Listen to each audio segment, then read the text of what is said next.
Nationwide, most states require general contractors to be licensed, either at the state or local level. In Maine, though, that's not the case. Yeah, electricians and plumbers need to be licensed in order to do work, but the people overseeing them, general contractors, don't need to be. News and Rain's Chloe Thibault joins us now with a closer look at this issue and a proposal to address it. Chloe.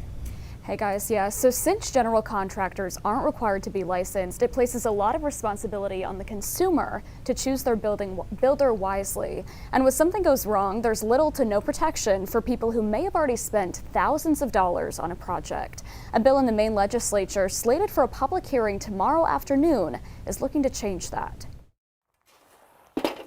Warmer weather in Maine means home construction season is in full swing. So this is a new construction bill. Dana Carmichael is no stranger to this work. He has been a general contractor for 16 years and says recently he has noticed changes in the business. In the last probably 4 years, I've noticed an influx of contractors coming into the market that just don't have the experience, taking advantage of customers, doing work that is not up to code. Not up to code, in part because the state of Maine does not require licensing for general contractors, something Carmichael says is frustrating to him. Those other contractors that are working out of the back of their pickup trucks are basically charging the same rates that I would be charging. I've gone through this, spent over $100,000. Stacy Mahonen of Poland is also frustrated. She says since buying her home in December of 2021, she has hired and paid 3 different contractors to do renovations, but Everybody that I got in there basically just took off with my money, or they didn't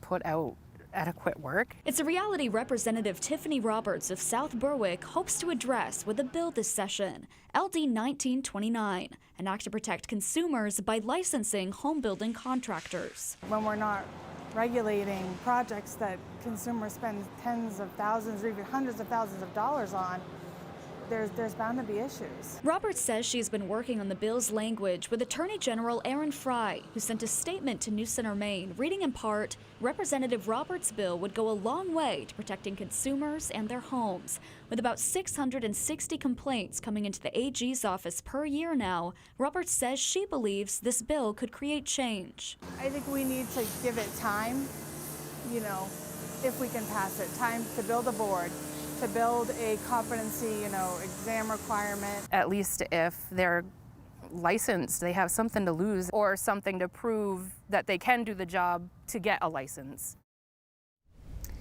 Now, we reached out to the Department of Professional and Financial Regulation for comment. In a statement, the deputy to the commissioner said in part, while we appreciate the concerns raised by proponents, we disagree that licensure is the means to address those concerns or to achieve the goals of public protection.